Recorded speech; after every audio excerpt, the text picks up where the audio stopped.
بسم اللہ الرحمن الرحیم۔ سوال: آپ صلی اللہ تعالی علیہ وسلم نے دنیا میں کون سا آخری عمل کیا ہے؟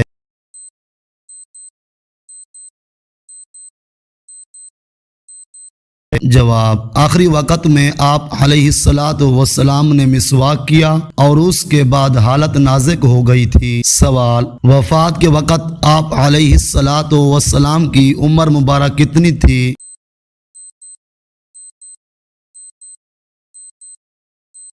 جواب: وفات کے وقت حضور علیہ الصلاۃ والسلام کی عمر مبارک 63 سال 4 دن تھی۔ سوال: آپ صلی اللہ تعالی علیہ وسلم کو غسل دینے کا شرف کن لوگوں کو حاصل ہوا تھا؟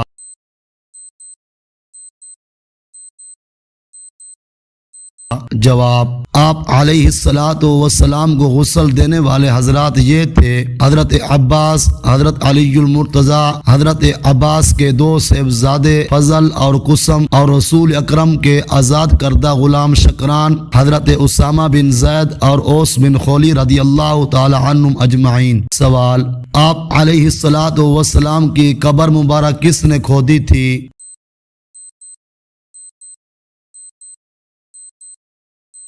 جواب: آپ علیہ الصلاۃ والسلام کی قبر مبارک حضرت ابو طلحہ رضی اللہ تعالی عنہ نے کھودی تھی۔ آپ صلی اللہ تعالی علیہ وسلم کی قبر کیسی تھی؟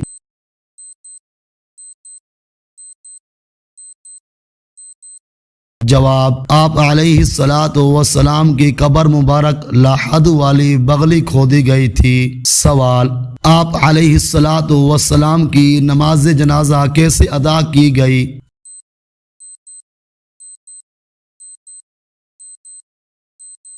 جواب: تاجدار کائنات محمد مصطفیٰ علیہ تحیت و ثنا کے جنازہ اقدس پر پڑھی جانے والی نماز کے متعلق اگرچہ بعض علماء کرام فرماتے ہیں کہ یہ نماز معروف نہ تھی، بلکہ لوگ گروہ در گروہ حاضر خدمت ہوتے، صلاۃ و سلام عرض کرتے اور چلے جاتے، اور امام کوئی نہیں تھا، لیکن اکثر علماء عظام حضور اقدس علیہ الصلاۃ والسلام کے جنازہ پر نماز کو معروف نماز ہی کہتے ہیں۔ سوال: آپ علیہ الصلاۃ والسلام کے جسد مبارک کو کب سپرد کیا گیا؟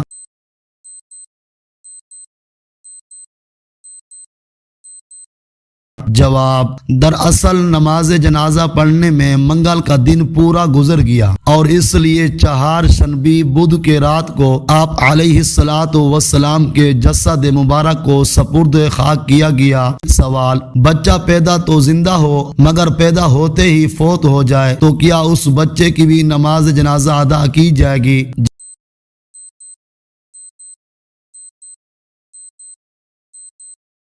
جواب: جی ہاں، پوچھی گئی صورت میں اس بچے کی بھی نماز جنازہ ادا کی جائے گی۔ سوال: کیا علماء فرماتے ہیں کہ اس مسئلہ کے بارے میں کہ ایک شخص کا شہر میں انتقال ہوا، شہر میں بھی اس شخص کے بیٹوں اور دیگر ورثاء نے نماز جنازہ پڑھ لی، لیکن ورثاء اپنے آبائی گاؤں میں اس شخص کو دفنانا چاہتے ہیں، تو گاؤں والوں کا دوبارہ اس شخص کا جنازہ پڑھنا جائز ہے یا نہیں؟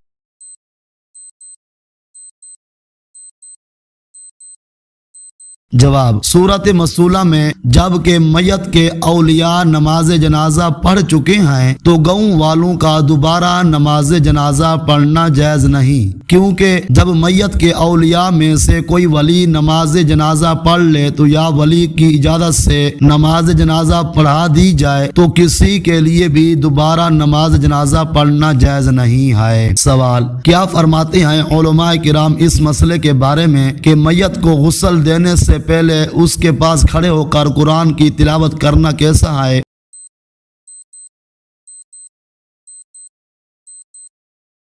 جواب: میت کو غسل دینے سے پہلے اس کے پاس کھڑے ہو کر تلاوت کرنا مکروہ ہے۔ ہاں، البتہ اگر میت کے پورے بدن کو کسی پاک کپڑے سے چھپا لیا گیا ہو تو غسل دینے سے پہلے بھی اس کے پاس کھڑے ہو کر تلاوت کر سکتے ہیں۔ سوال: اگر نماز جنازہ میں پہلی 3 تکبیریں رہ جائیں، آخری تکبیر میں کوئی آ کر شامل ہو تو اب باقی 3 تکبیریں کس طرح ادا کی جائیں؟